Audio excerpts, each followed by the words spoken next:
Hi everyone, I'm Dr. Dull, and welcome back to the channel. Picture this. Your dog is lying on the couch, and every time he walks across the kitchen tile, you hear it click, click, click. So you do what every loving owner does. You pull out the clippers, you hold his paw, and within 30 seconds he's yanked it back, shaking, and now you're both stressed out and nothing got done. If that sounds familiar, I want you to know something right now that might surprise you. The problem was never your technique, it was the tool. Most owners have been taught that nail trimming is simply a matter of get the right clippers and just be brave about it. But here's what almost nobody tells you. A dog's nail has a blood vessel running through the center, called the quick, and it grows longer the more overgrown the nail becomes. So the more you avoid trimming, the more dangerous trimming becomes, and the more your dog starts associating those clippers with pain. It becomes this vicious cycle, and I've seen it play out in the clinic more times than I can count. A dog that flinches the moment it even sees the clipper box come out of the drawer. So today, I want to walk you through something different. A 5-minute approach that doesn't involve clippers at all, that most dogs actually tolerate calmly, and that works with your dog's natural biology instead of against it. But before I show you exactly how it works, let's talk about why the traditional method fails so often. Because understanding this part is what makes the alternative make sense. When you clip a nail, you're making one clean, forceful cut.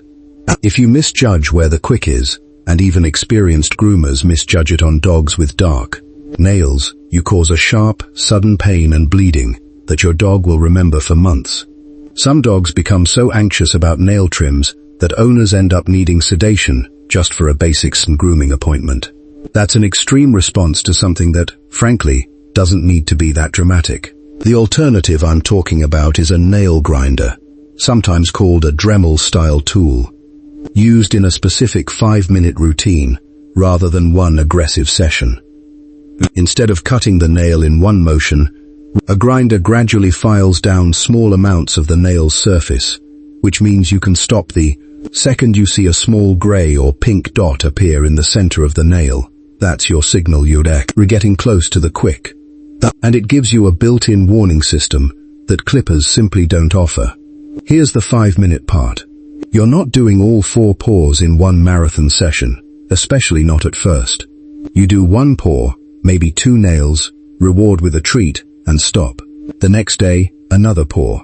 This keeps each session under 5 minutes and keeps your dog's stress level low enough that they actually start tolerating it, sometimes even relaxing into it after a few weeks. Most trainers recommend running the grinder for no more than 2 to 3 seconds per nail before checking your progress, and doing this every 3 to 4 days rather than a big trim every few weeks. Now, I know what some of you are thinking.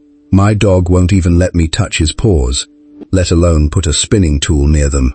And that's a completely fair concern, because that fear is real, and it deserves patience, not force.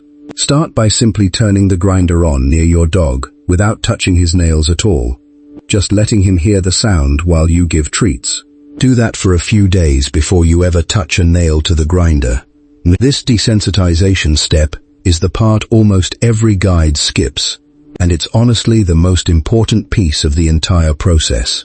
There's something else worth mentioning here, and it's a detail most pet owners have never even considered.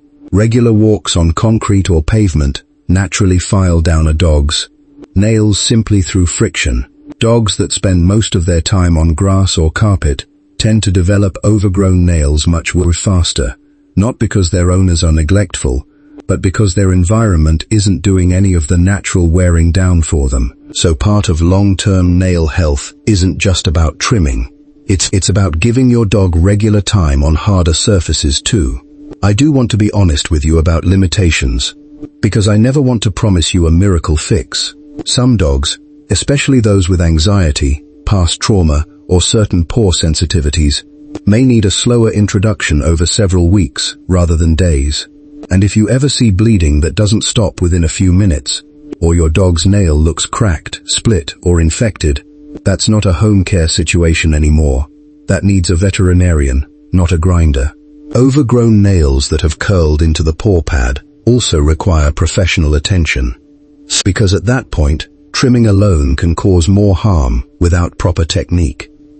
For most dogs, though, this slow, gradual, grinder-based approach solves the exact frustration we started with. No more wrestling matches. No more click, click, click across the kitchen floor. No more dreading grooming day. Just a calm 5 minutes every few days that keeps your dog comfortable and keeps you both stress-free. There's something quietly beautiful about the fact that the solution to one of the most dreaded parts of pet ownership isn't more force or more bravery. It's more patience. Your dog isn't being stubborn when he pulls his paw away. He's telling you something. And once you start listening to that, instead of pushing through it, everything about this process changes. So I'd love to know, has your dog ever had a nail trim go wrong? Or do they tolerate it better than most?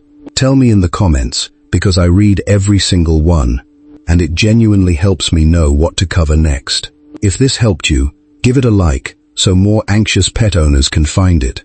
And subscribe if you want more of these practical, no-nonsense vet tips.